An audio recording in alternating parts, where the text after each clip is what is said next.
ప్రవచనం చేయడానికి నేను కారు ఎక్కొచ్చాను. ఇప్పుడు నేను ఇక్కడికి వచ్చినప్పుడు, అయ్యో కారా, రోజు నువ్వు బయట ఉండిపోతున్నావు, నేను వీరికి మీదకి వెళ్ళిపోతున్నాను, పాపం నువ్వేమో నన్ను అన్ని చోట్ల చిత్తూరులో తిప్పుతున్నావు, అలా ఉండిపోతే కృతఘ్నుడిని అయిపోతాను, నువ్వు లోపలికి రా అని ఎక్కిలా తీసుకొచ్చే ప్రయత్నం చేస్తే, మూర్ఖుడా, నీ ప్రవచనం మాకు అక్కర్లేదంటారు. ఏది ఎక్కడ వదిలేయాలో అక్కడ వదిలేయాలి.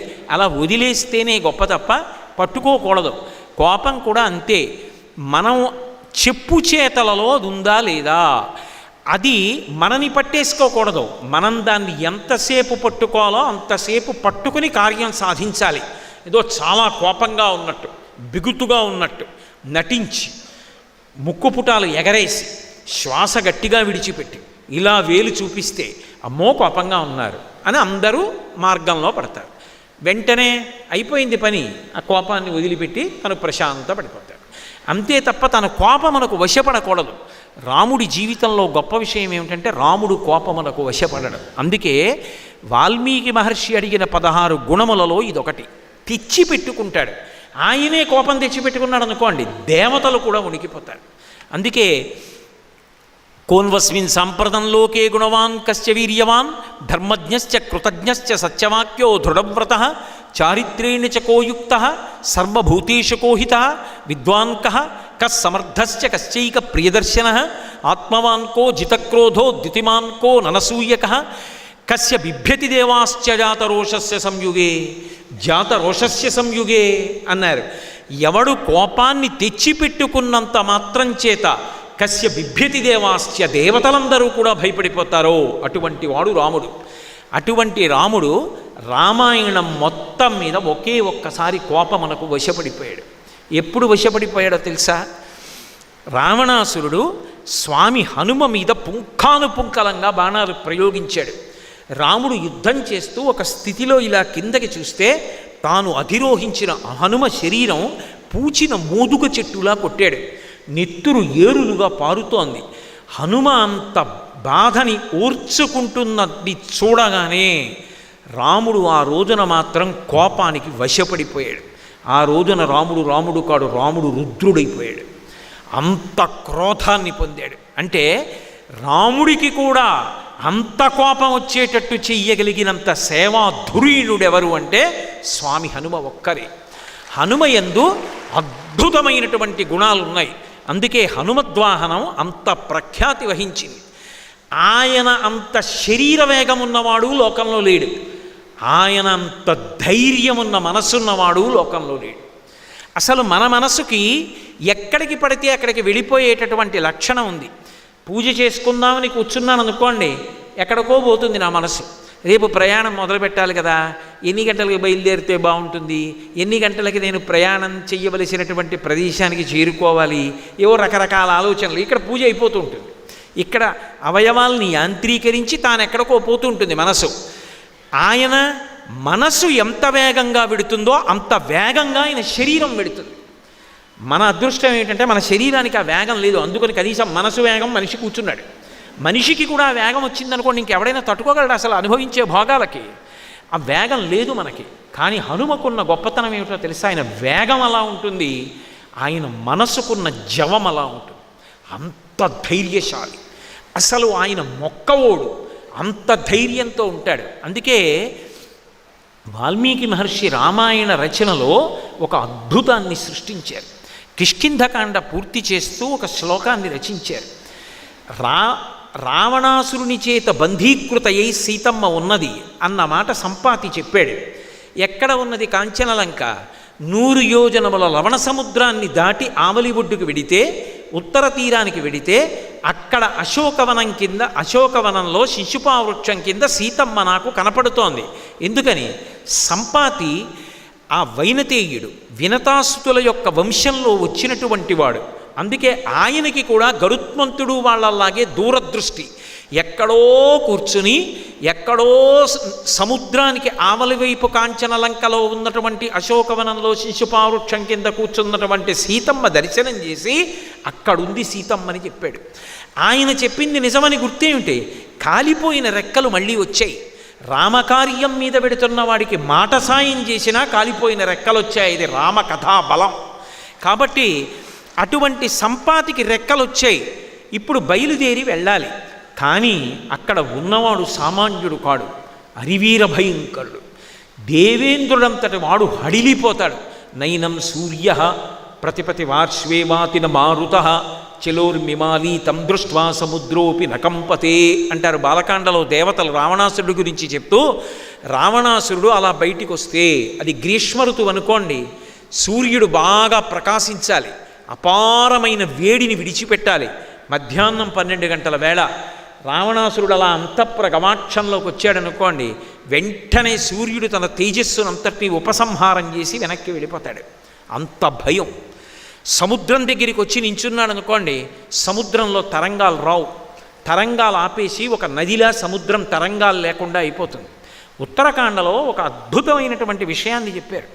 అసలు లోకం అంతా ఎవరికి భయపడుతుందంటే యమధర్మరాజు గారి పేరు చెప్తే భయపడుతుంది. రావణాసురుడికి భయపడి దేవతలందరూ సమావేశం పెట్టుకున్నారు, ముఖ్యులు దిక్పాలురు. పెట్టుకున్నప్పుడు అనుకోకుండా రావణాసురుడు అక్కడికి వచ్చాడు. అయ్యబాబోయ్ వీడు వచ్చేసాడని అక్కడ ఉన్న వాళ్ళందరూ తలో శరీరంలోకి దూరి పారిపోయారు కనపడకుండా. పాపం యమధర్మరాజు గారికి ఏది దొరకల, అలాగే నించున్నాడు. వచ్చేసాడు రావణాసురుడు. అమ్మో వీడు నన్ను చూసేసేస్తాడేమో, నన్ను చంపేస్తాడని ఎవరు? లోకములను భయపెట్టగలిగిన యముడు భయపడ్డాడు. భయపడి అటు ఇటు చూశాడు. చెట్టు మీద కాకి కనపడింది. కాకి కాకి నీలో దూరుతాను, నన్ను తప్పించు రావణాసురుడి నుంచని సూక్ష్మ శరీరం పొంది కాకిలో దూరాడు. కాకి ఎగిరి వెళ్ళిపోయింది దూరంగా. రావణాసురుని చెడ నుంచి నన్ను విముక్తి చేశావు, నీకు నేను ఒక గొప్ప వరం ఇస్తున్నాను, నీకు రోగాలు రావు. అందుకే కాకి ఇలా తీసి పడేసింది తినేస్తుంది, మిరపకాయలు తినేస్తుంది, ఇంగిళ్ళు తినేస్తుంది. బహుశా మున్సిపాలిటీ వాళ్ళకి దానంత ఉపకారం చేసే ప్రాణి ఇంకొకటి ఉండదు. సగం పరిశుభ్రత అదే చేసేస్తుంది రహదారులవిని. అటువంటి కాకి ఏది తిన్నా దానికి అనారోగ్యం ఉండదు. కాకి ఆయుర్దాయం ఎంత అని ఓ కాకిని చూపించి అడిగారు అనుకోండి, ఎవడూ చెప్పలేడు.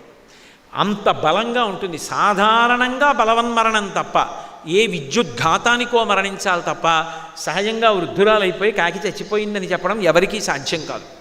కాబట్టి నిన్ను రోగం ఏమీ చెయ్యదు. పైగా నీకు ఒక గొప్ప వరం ఇస్తున్నాను, నువ్వు ముట్టుకుంటే పితృదేవతలు తిన్నట్టే. అందుకే ఇప్పటికీ తద్దినం పెట్టినప్పుడు పిడచ కాకి ముట్టుకుందా లేదా అని కాకి వచ్చింది అమ్మయ్య అంటారు. అది ఎవరిచ్చిన వరం అంటే, ఒకప్పుడు యమధర్మరాజు గారు రావణాసురుణ్ణి చూసి భయపడి కాకి ఇచ్చినటువంటి వరం. అంటే రావణాసురుని యొక్క బలపరాక్రమములు ఎటువంటివో ఆలోచించండి. వాడి దృష్టి పడితే చాలు హడిలిపోతారు అందరూ. నిద్రపోతున్నప్పుడు ఆయన చెయ్యి ఇలా చాపి పడుకుంటే వాల్మీకి మహర్షి అంతటి వారు ఆ చేతిని ఏమని వర్ణించారంటే పంచశీర్షా వివోరగౌ అన్నారు. 5 తలలు కలిగినటువంటి పాము ఒకటి పాన్పు మీద ఇలా పడుకుంటే ఎవరైనా ధైర్యం చేస్తారా దగ్గరికి వెళ్ళడానికి? అది 5 తలల పాము. పాము ఎలా ఉంటుందో ఆయన చెయ్యి అలా ఉంటుంది. మాషరాశ ప్రతీకాశం నిశ్వసంతం భుజంగవత్ గాంగే మహతితోయాంతే ప్రసుప్తం ఇవ కుంజరం అని సుందరకాండలో వర్ణిస్తారు.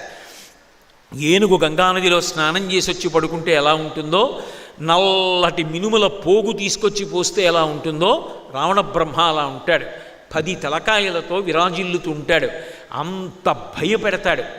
దేవతలు కూడా హడిలిపోతారు. 100 యోజనముల లవణ సముద్రాన్ని దాటితే ఎక్కడో కాంచనలంక. ఆ కాంచనలంకలో సీతాపహరణార్థేన రావణేన సురక్షితాం సమంతాద్విచరద్భిశ్చ రాక్షసైరుగ్రధన్విభిః అంటారు మహర్షి. ఎప్పుడు ధనస్సులకి వింటినారి తొడిగి బాణాల్ని ఇలా పట్టుకుని తిరుగుతుంటారట. ఏమో ఎవరొస్తారో సీతమ్మ తల్లి జాడ కనిపెట్టడానికని రాక్షసులు ఎప్పుడూ విచ్చుకత్తులు పట్టుకు తిరుగుతూ ఉంటారు. రావణుడు తన బలం మధ్యలో ఉన్నాడు, విడుతున్నవాడు తానొక్కడు విడుతున్నాడు. రావణుడి యొక్క ప్రీతి అంతా సీతమ్మ మీద ఉంది. ఆఖరికి ఆవిడ్ని ఒక పురుష రాక్షసుడు చూడ్డాన్ని కూడా ఆయన అంగీకరించాడు. అందుకే చుట్టూ స్త్రీలని కాపు పెట్టాడు. అంతటి విపరీతమైనటువంటి కామోద్రేకం కలిగినటువంటి వాడు, అంతటి ఉన్మాదమైన బుద్ధి ఉన్నవాడు. అటువంటి లంకకి వెడుతున్నవాడు ఒక్కడే. సాధారణంగా అటువంటి ప్రయత్నం మీద ఎవడైనా వెళ్ళాలి అంటే అసలు ఆ ప్రయత్నాన్ని చెయ్యడెవ్వడు. అమ్మో అక్కడ రావణాసురుడు ఉన్నాడు, మాకెందుకు వచ్చిన గొడవ అని ధైర్యం చెయ్యరు. పైగా 100 యోజనముల లవణ సముద్రాన్ని దాటగలిగిన మొనగాడెవరు అని అడిగితే అంగదుడంతటి వాడు 100 యోజనాల్ని దాటి వెళ్ళగలనేమో, తిరిగి రాగలనని నమ్మకం లేదన్నాడు. జాంబవంతుడంతటి వాడు ఒకప్పుడు వామనమూర్తి పెరిగి పెద్దవాడై 3 లోకములను కొలిచేస్తే ఇంతంతై వటుడింతయై మరియుతానింతై అభోవీధిపై అంతైతో యదమండలగ్రమణ కల్లంతై ప్రభారాశిపై అంతై చంద్రునకంతయై ధ్రువునిపై అంతై మహర్వాటిపై అంతై సత్యపదోన్నతుండగచు బ్రహ్మాండాంత సంవర్ధయ్యి అని పెరిగిపోతే 21 మార్లు ప్రదక్షిణం చేశా. కానీ ఇప్పుడు ఓపిక లేదు, మోకాళ్ళు నొప్పి, ఎగరలేని 100 యోజనాలు. హనుమాను ఒక్కడివే ఎగరగలవని శాప విమోచనం అయ్యేటట్టుగా స్తోత్రం చేస్తే ఆయన ఒక్కడే ఎగరడానికి సిద్ధపడ్డారు. ఆ మహేంద్రగిరి శిఖరముల మీద నిలబడినటువంటి హనుమ గురించి కిష్కింధకాండ పరిసమాప్తం చేస్తూ వాల్మీకి మహర్షి రామాయణంలో ఒక మాట చెప్తారు. సవేగవాన్ వేగ సమాహితాత్మ హరిప్రవీర పరవీరహంత మనస్సమాధాయ మహానుభావు జగామలంకాం మనసా. వెడుతున్నటువంటిది అంత భయంకరమైన కాంచనలంక. కానీ అసలు బయలుదేరడానికి సిద్ధపడినటువంటి హనుమ ఉన్నారే, ఆయన మాత్రం వెళ్ళడానికి ముందే జగామలంకాం మనసా మనస్వి, ఎంత ఉత్సాహంతో ఉంటారంటే ఆయన శరీరంతో వెళ్ళడం ఇంకా ఆలస్యం, మనసుతో మాత్రం వెళ్ళిపోయారు. అసలు ఆ ఉత్సాహం లేనివాడు జీవితంలో ఏ కార్యాన్ని సాధించలేడు. ఒక సభకి వెడుతున్నాం, పరమోత్సాహంగా వెళ్ళాలి. ఈ పని చేయడానికి వెడుతున్నాం, పరమోత్సాహంగా వెళ్ళాలి. పూజ చేసుకోవడానికి వెడుతున్నాం, పరమోత్సాహంగా పూజకి వెళ్ళాలి. ఉత్సాహం లేకుండా నీరు కారిపోతూ ఏ పని చెయ్యాలన్నా అబ్బా ఇది చెయ్యాలా అని ఏడుస్తూ వెళ్ళినవాడు అసలు కార్యమునందు నిలబడలేడు, వాడు బరువు కార్యానికి. అదే హనుమైతే సవేగవాన్ వేగ సమాహితాత్మా హరిప్రవీర పరవీరహంత. ఎటువంటి బలం అంటే ఆయనది సామాన్యమైన బలం కాదు. రావణాసురుడితో కలిపి లంకాపట్టణంలో ఉన్నటువంటి సమస్తమైన రాక్షసుల్ని మర్దించి పడగొట్టగలిగినటువంటి బలం ఒక్క హనుమకే ఉన్నది. ఆయన ఒక్కడే రావణుణ్ణి కూడా చంపగలడు, అంతటి తేజోమూర్తి. ఆయన బలం అంతా ఇంతా కాదు. అందుకే అమ్మవారి చూడామణిని చేత్తో పట్టుకున్న తర్వాత ఆ గడప మీద కూర్చుని, తోరణం మీద కూర్చుని జయమంత్రం చెప్తారు. జయిత్యతి బలో రామో లక్ష్మణశ్చ మహాబల రాజాయ జయితి సుగ్రీవో రాఘవేణాభిపాలిత దాసోహం కోసలేంద్రస్య రామస్య క్లిష్టకర్మణ హనుమాన్ శత్రుసైన్యానాం నిహంతా మరుతత్మజ న రావణ సహస్రం మే యుద్ధే ప్రతిఫలం భవేత్ శిలాభిస్తు ప్రహరత పాదపైశ్చ సహస్రశః అర్దయిత్వా పురీం లంకాం అభివజ్య చ మైథిలీం సమృద్ధార్థో గమిష్యామి విశతాం సర్వరక్షసాం అంటారు. నేను ఎలా వచ్చానో అలా సీతమ్మ దర్శనం చేసుకుని మళ్ళీ వెళ్ళిపోతాను. నాకు ఆయుధాలు అక్కర్లేదు, నా గోళ్లతో గుండెలు చీల్చి చంపుతాను, పాదముల కింద పెట్టి మర్దించి చంపుతాను, మోచేతులతో పొడిచి చంపేస్తాను, నా యొక్క బాహుబలంతో చంపుతాను, నా శరీరం కింద పెట్టి నలిపేస్తాను. ఎంతమందిని చంపుతాను అంటే నరావణ సహస్రం మే యుద్ధే ప్రతిఫలం భవేత్. ఒక్క రావణుడు కాదు, 1000 మంది రాక్షసులు కట్టకట్టుకుని వచ్చి నా ముందు నిలబడిన తలలు గిల్లేస్తాను. నా ముందు నిలబడగలిగిన వాడు లేడు.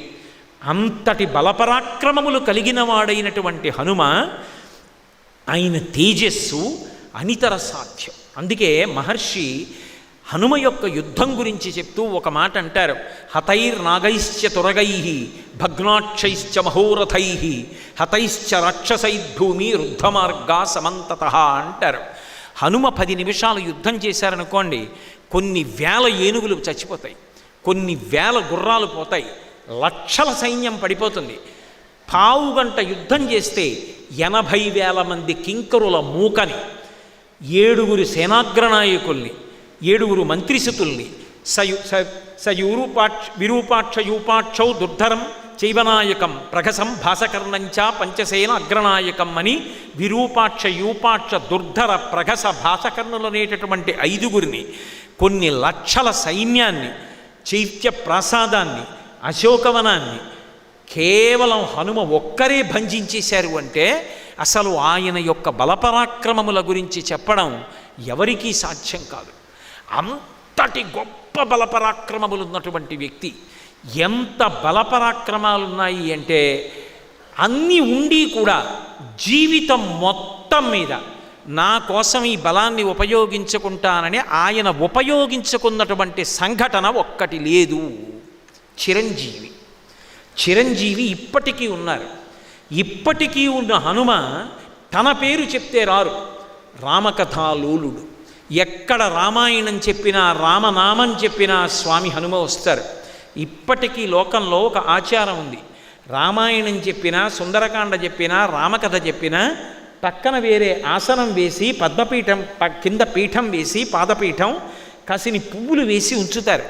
తప్పకుండా స్వామి హనుమ వచ్చి అందులో కూర్చుని వింటారు అంటారు. ఎందుచేత అంటే రామచంద్రమూర్తి అవతార పరిసమాప్తి చేస్తూ హనుమని అడిగారు, హనుమ నువ్వు కూడా వచ్చేస్తావా? నాతో చాలామంది సరయూ నది ప్రవేశం చేస్తున్నారు, వస్తావా అన్నారు. హనుమ అన్నారు, స్వామి నాకు మీ కథ ఒకటి మీరొకటి కాదు. మీ కథ ఈ లోకంలో ఉన్నంతకాలం నేను ఇక్కడే ఉండి రామనామం చెప్తూ రామ కథ ఎక్కడ చెప్పబడుతుందో రామనామం ఎక్కడ చెప్పబడుతుందో అక్కడికి వెళ్ళి కూర్చుంటాను, కూర్చుని నేను కాపాడతాను అన్నారు. రామచంద్రమూర్తి వరమిచ్చారు. మత్కథా ప్రచరిష్యంతి యావల్లోకే హరీశ్వర తావద్రమస్య సుప్రీతో మద్వాక్యం అనుపాలయన్. నిన్ను నేను శాసనం చేస్తున్నాను, చిరంజీవిగా ఈ లోకంలో ఉండు, భవిష్యత్ బ్రహ్మవి. ఎక్కడెక్కడ రామనామం వినపడినా ఎక్కడెక్కడ రామ కథ చెప్పినా అక్కడక్కడికి వెళ్ళి నువ్వు ఉండు. నువ్వు వెడితే చాలు మంగళాలు జరుగుతాయి. హనుమ పేరు చెప్తే చాలు, హనుమ గురించి వింటే చాలు, హనుమ యొక్క కథని విన్నా ఒక్క నమస్కారం చేసిన చచ్చిపోయేవాడు బ్రతుకుతాడు. అది మనిషి జీవితానికి తీవ్ర స్థాయి. ఇక చచ్చిపోవడం అనేటటువంటి మాట ఎప్పుడు వస్తుంది? అసలు ఆ మాట అనకూడదు. ఆత్మహత్య చేసుకుంటాను అనకూడదు. నేను చచ్చిపోతానండి, ఇక బ్రతకను, నేను బ్రతకలేనన్న మాట ఎప్పుడు వస్తుంది? ఇక ఈ కష్టాల్లోంచి నేను బయటికి రాలేనంటే. చచ్చిపోతానన్న వాణ్ణి కూడా బ్రతికించగలిగిన వారెవరంటే హనుమ ఒక్కరే. అందుకే ఏలినాటి శని దోషంలో ఉన్నవాళ్ళు కూడా సుందరకాండలో 48వ సర్గ పారాయణ చేస్తారు. హనుమ ఇంద్రజిత్తుతో యుద్ధం చేసినటువంటి సర్గ అది పారాయణ చేస్తే ఏలినాటి శని దోషం ఉపశమిస్తుంది అంటారు. మహానుభావుడు. అసలు మీరు రామాయణంలో చూడండి, ఆయన ఎక్కడ కనపడితే అక్కడ చచ్చిపోయే వాళ్ళు బ్రతుకుతూ ఉంటారు. అది హనుమ యొక్క గొప్పతనం. వాల్మీకి రామాయణాన్ని అలా తీసుకొచ్చారు. అందుకే రామాయణ మహామాలారత్నం వందే అనిలాత్మజం. ఒక మాల ఉందనుకోండి, దానికి ఇప్పుడు ఈ మాల ఉందనుకోండి, ఇట్నుంచి ఒక భాగం ఉంటుంది, ఇట్నుంచి ఒక భాగం ఉంటుంది. దీనికి ఈ గుచ్ఛం లేదనుకోండి, ఇది కానీ తీసేసాననుకోండి, ఇది రెండు కింద విడిపోతుంది. అప్పుడు ఈ మాలకి అందం ఉండదు. మాల అంటే ఈ గుచ్ఛం ఉంటేనే అందం. రామాయణం అనేటటువంటి మహామాల ఇలా విడిపోతే, సీతాపహరణం అయిపోతే, ఈ సీతారాములు ఇలా కలవడం ఎలాగో తెలియక రామాయణ కథ ఆగిపోవలసిన సందర్భం ఏర్పడితే రామాయణ మహామాల రత్నం, ఈ పుష్పగుచ్ఛం ఎలా ఉంటుందో అలా ప్రకాశించి రామాయణం అనేటటువంటి మాల పూర్తవడానికి కారణమైన మహాపురుషుడు స్వామి హనుమ. ఆయన ఎంత గొప్పగా మాట్లాడతారంటే లోకంలో ఆయనలా మాట్లాడేటటువంటి వాళ్ళు ప్రపంచంలో మీకు కనపడరు. అందుకే సాధారణంగా ఒక మాట చెప్తారు, ఎక్కడైనా సరే తడువుకోకుండా ఏ విషయమైనా జ్ఞాపకానికి వచ్చి కొన్ని గంటలు మాట్లాడగలిగినటువంటి ప్రజ్ఞాశాలి ఎవరైనా ఉంటే ఖచ్చితంగా ఆయనకి హనుమ యొక్క అనుగ్రహం ఉంది అని చెప్తారు. హనుమ అనుగ్రహం పొందినటువంటి వాళ్ళు ఎవరు ఉంటారో వాళ్ళు అంత గొప్పగా మాట్లాడగలిగినటువంటి సమర్థతని పొందుతారు. అందుకే ఆయన వాయుపుత్రుడు. మాట వాయువు వలన వస్తుంది. మీరు చూడండి, అసలు ఆయన మాట్లాడినట్టెవరు మాట్లాడరు. ఆయన సురసతో మాట్లాడితే రామకథని పరమ సంక్షిప్తంగా చెప్తారు. ఒక చోట ఎక్కువ చెప్పవలసి వస్తే ఎక్కువ చెప్తారు. ఎక్కడ మాట్లాడకూడదో అక్కడ మౌనంగా ఉంటారు. ఎక్కడ ఎంత మాట్లాడాలో అంత మాట్లాడతారు.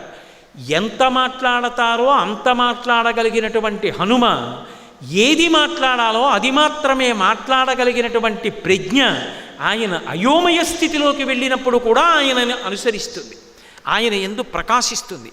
ఇది పతాక స్థాయి పరీక్ష రామాయణంలో. ఎందుకంటే ఆయనలా ఎవరు మాట్లాడలేరు. కానీ ఒకే ఒక్క సందర్భంలో రామాయణంలో హనుమ కూడా మాట్లాడడం మర్చిపోయారు. ఆయనకి కూడా ఏం మాట్లాడాలో అర్థం కాల, స్తంభీభూతుడై నిలబడిపోయారు. ఎందుచేత అంటే నిజానికి పరీక్ష ఎవరికి వచ్చింది అంటే స్వామి హనుమకు వచ్చింది. సుందరకాండలో సీతమ్మ తల్లి దర్శనం చేశారు. అమ్మయ్యా తల్లి దర్శనమైంది, రామచంద్రమూర్తికి చెప్పచ్చు అనుకున్నారు. అకస్మాత్తుగా ఆయన ఊహించలేదు, ఆ తల్లి లేచి ఇక్కడ నేను ఉండలేను, ఈ రావణుడు నన్ను సంతోషంగా బ్రతకనివ్వడు, రాముణ్ణి కలుస్తానన్న ఆశ లేదు, అందుకని ప్రాణములు విడిచిపెట్టేస్తానని పూసిన శిశుపావృక్షపు చెట్టు కొమ్మని కిందకి వంచి త్రాగటానికి విషమివ్వడు, కత్తి ఇవ్వడు, చావడానికి అవకాశం ఇవ్వడు, నేను కోరినట్టు బ్రతకనివ్వడు. అది రాక్షసత్వం అంటే. కాబట్టి చచ్చిపోతానని దీర్ఘమైనటువంటి తన జటని తీసి కంఠానికి ఉరిపోసుకొని కొమ్మకి ముడివేసి కొమ్మని వంచి పట్టుకుంది. ఇలా వదిలేసింది అనుకోండి, కొమ్మ పైకి తేలిపోయిందా? ఉపవాస కృషాం దీనాం అనసనేనచ అన్నారు మహర్షి. ఉపవాసముల చేత కృషించిపోయింది ఆవిడ. కొమ్మతో పాటు శరీరం పైకి లేచిపోయిందా? తేలిపోతుంది. పైన కూర్చుని చూస్తున్నారు. సూర్యే చాస్తంగతే రాత్రో దేహం సంక్షిప్యమారుతి వృషదం చకమాత్ర సంభభూవా అద్భుత దర్శన. పిల్లి పిల్లంత రూపంతో ఉన్నారు. కాబట్టి ఎలా, నేను అనుకోలేదే, ఇప్పుడు ఈ సీతమ్మ శరీరాన్ని విడిచిపెట్టేస్తే నేను తిరిగి వెళ్ళిన తర్వాత ఎలా ఉంది సీతమ్మ అని అడిగితే చూశాను, కానీ ప్రాణం వదిలేసిందని చెప్పనా? కానీ ఇప్పుడు ఎలా మాట్లాడడం? ఏవం బహువిధాం చింతాం చింతయిత్వాం మహాకపి సంసర్వో మధురం వాక్యం వైదేహ్య వ్యాజహార అన్నారు మహర్షి అంతటి వారు. ఇంత గొప్పవారైన హనుమ ఏం చెయ్యాలో అర్థం కాల. ఇప్పుడు నేను వానర భాషలో మాట్లాడితే ఆవిడకి అర్థం కాదు, సంస్కృతంలో మాట్లాడితే ఆవిడ పైకి చూస్తుంది. వానరుడేమి సంస్కృతంలో మాట్లాడడమేమి, రావణాసురుడు వచ్చాడన్నమాటని మరింత భయపడి కొమ్మ వదిలేస్తుంది. వదిలేస్తే ఉరి బిగుసుకుపోతుంది.